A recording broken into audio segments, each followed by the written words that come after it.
But we're going to get back out here to Gwinnett County and 11 Lives Gilat Melamed. And the last time we talked to you, they were having some issues with trying to get the power back on, but the crews are working at lightning speed, kinda, to make sure they get it back on. How's it going right now?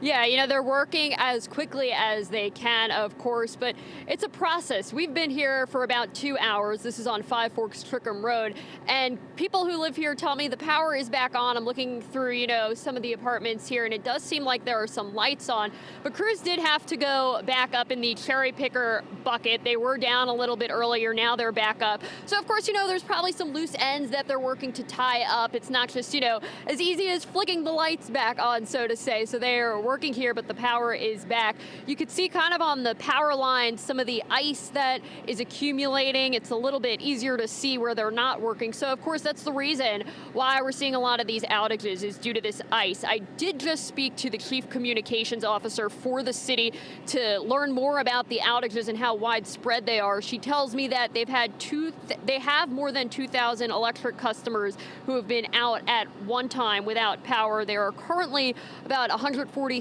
people without power. There's a tree that has to be removed, so that number might increase at some point to about 1,500 people. So those are kind of the numbers that the city of Lawrenceville is working with when it comes to outages for their customers. Now, of course, that's just here countywide. For example, people who might use Georgia Power, I just checked their outage map. There's about 9,700 or so people in Gwinnett County who use Georgia Power that don't have power at the moment. That's 86 outages or so. So that's a big increase from what we saw earlier in the day. When I checked around noon or so, it was a couple hundred. Now it's more than 9,000 Georgia Power customers in the county without power.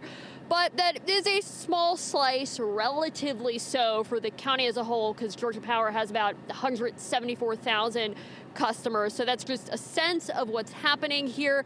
But again, the city here wants to emphasize that they are working as quickly as they can to fix any outages.